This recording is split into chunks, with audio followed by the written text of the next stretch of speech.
ধন্যবাদ তোমাকে। স্বাগতম জানাচ্ছি আজকের পর্বে। আজকে যে প্রশ্নটা বা টপিকটা আসছে যে সঠিক খাদ্যাভ্যাস ডায়াবেটিস রোগীদের। ডায়াবেটিস রোগ হলেই যে আমাদের অনেক একটা ধারণা আছে, আমাদের একটা ধারণা আছে যে ডায়াবেটিস রোগী মানেই সে মিষ্টি খাবার খেতে পারবে না, সে বেশি খাবার খেতে পারবে না, সেটা করতে পারবে না, ওইটা করতে পারবে না। অনেককে মানে একটা লাইফটাকে একবারে মনে করে যে আমার একটা রুটিনলি চলতে হবে, অনেক কঠিন লাইফ লিড করতে হবে। এরকম না, আসলে ডায়াবেটিস রোগের সঠিক খাদ্যাভ্যাসটা অন্য ৮-১০টা মানে মানুষের মতোই। একটু যেটা পার্থক্য সেটা হচ্ছে বুঝতে হবে যে আমার ডায়াবেটিসটা কেন হচ্ছে। ডায়াবেটিসটা হয় আমাদের শরীরের কোষে অতিরিক্ত চর্বি জমে, অতিরিক্ত সুগার জমে, অতিরিক্ত শর্করা জমে। তাহলে আমি যদি যেসব খাবারে শর্করা বেশি, যেসব খাবারে আমাদের চর্বি বেশি, সেই সব খাবারগুলা, যেসব খাবার আমাদের সুগার বেশি, সেসব খাবারগুলো একটু অ্যাভয়েড করতে পারি, তাহলে কিন্তু ডায়াবেটিস রোগী ৮-১০টা রোগীর মতো একদম স্বাভাবিক জীবনযাপন করতে পারে। সাপোজ ডায়াবেটিস যদি আমার নর্মাল রেঞ্জে থাকে, আমার নর্মাল রেঞ্জ থাকলে আমি সব ধরনের খাবার খেতে পারবি। আল্লাহর দুনিয়াতে হালাল যে খাবারগুলো আছে, যে ধর্মাবলীর যারা যেটা আমরা খাই, সেই ধর্মাবলীর মধ্যে যদি আমরা সঠিক খাবার পরিমিত খাই তাহলে তেমন সমস্যা হয় না। সমস্যা হয় কখন? অতিরিক্ত খেলে।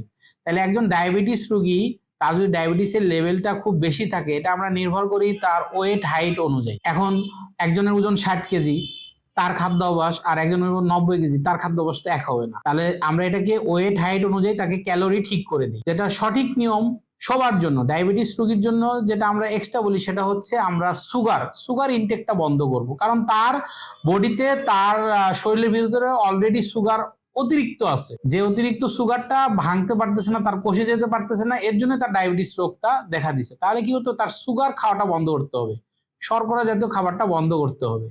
তাহলে শর্করা জাতীয় খাবারটা তার বন্ধ করতে হবে। এটা কতটুকু খেতে পারবে সেটাও তার ওয়েট হাইট অনুযায়ী আমরা এটা ঠিক করে দিতে পারবো। নর্মাল যে রুটিন ইন জেনারেল আমরা ডায়াবেটিস রোগীদের জন্য যেটা বলি, সকালে আমরা ঘুম থেকে উঠে ২টা রুটি খেতে পারি। ২টা রুটি বলতে এটা হাতে বানানো রুটি, এটা দোকান কিংবা ওই পরোটা রুটি না, এটা হাতে বানানো রুটি, এবং লাল আটা রুটি হলে ভালো হয়। ২টা রুটি, একটা ডিম কুসুম সহই, একটা ডিম খাবো, পরিমাণ মতো সবজি খাবো। এটা সকাল ৭টা থেকে ৮টার মধ্যে আমরা একটা মিল নিব। এরপরে আমরা ১০টা-১১টায় একটা স্ন্যাক্স নিব। এই স্ন্যাক্সটা আমরা চিনি ছাড়া চা হতে পারে, মৌসুমি ফল হতে পারে, কিংবা বিস্কিট হতে পারে। এখন বাজারে অনেক ডায়াবেটিস চিনি ছাড়া বিস্কিট পাওয়া যায়, সেটা হতে পারে, কিংবা চিড়ামুড়ি হতে পারে। এরপরে আমরা দুপুরে ভাত খাবো। ভাতটা আমাদের ওয়েট অনুযায়ী পরিমাণ মতো ১ থেকে ১.৫ কাপ, ১ পিস মাছ অথবা মাংস খেলাম। এরপরে বিকালে আমরা আবার আরেকটা স্ন্যাক্স নিব, একটা মিল নিব, অল্প একটু মিল নিব। সেটা হচ্ছে চিনি ছাড়া চা, একটা গ্রিন টি হতে পারে, কিংবা একটু মুড়ি চিরা হতে পারে। রাত্রে ঘুমানোর আগে ১ কাপ দুধ, সেটা এক্সট্রা। আর রাত্রে কেউ ২টা রুটি খায়, সেটা হাতে বানানো রুটি, কেউ একটা রুটি খায়। এটা ওয়েট হাইট অনুযায়ী আমরা দিতে পারি। ডায়াবেটিস রোগী মূল কথা তিনি সবই খেতে পারবেন, শুধু একটু সতর্ক থাকতে হবে যাতে আমার সুগারটা মানে শর্করাটা বেশি ইনটেক না হয়ে যায়। তাছাড়া উনি সবই খেতে পারবেন, এটা নিয়ে তেমন সমস্যা নেই। পরিমাণ মতো, এটা হচ্ছে আমাদের কনসার্ন থাকবে আমি কতটুকু খাবো। আমরা বলি বারবার খাবেন, একবার বেশি না খেয়ে বারবার খাবেন, যেটা আপনার শরীরটাকে সুস্থ রাখবে। কারণ ডায়াবেটিস রোগী একজন ওষুধ খাচ্ছে, সে যদি ৩ থেকে ৪ ঘন্টা না খেয়ে থাকে, সে হাইপো হয়ে যাবে, সে মাথা ঘুরে পড়ে যেতে পারে। মানুষ হাইপো হলে কিন্তু সময় পায় না, সাথে সাথে অজ্ঞান হয়ে যায়, সেন্সলেস হয়ে যায়। কিন্তু সে যদি ডায়াবেটিস বেশি থাকে তাহলে কিন্তু সে বুঝে না, তার টায়ার্ডনেসটা, তার ক্ষুধাটা আরো বেড়ে যায়। তাহলে ডায়াবেটিস রোগী আমরা অল্প অল্প করে কয়েকবার খাবো, কিন্তু সেটা পরিমিত।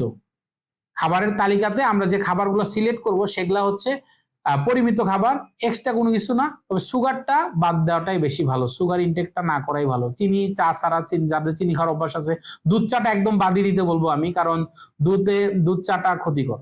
দুধ চাটা একদমই, কারণ এখন ওই যে বাজারে অনেক কন্ডেন্স মিল্ক পাওয়া যায়, গুঁড়া পাউডার পাওয়া যায়, এগুলো ডায়াবেটিস রোগীদের জন্য প্রচুর ক্ষতিকর। যারা চা খাওয়ার অভ্যাস আছে, চিনি ছাড়া চা খাবেন, আদারওয়াইজ মোটামুটি সবই খেতে পারবে। আমি সো গুড প্ল্যাটফর্মের সাথে যুক্ত আছি। আমার অ্যাপয়েন্টমেন্ট নিতে আপনারা সো গুড প্ল্যাটফর্মকে ফলো করুন। ধন্যবাদ। So good.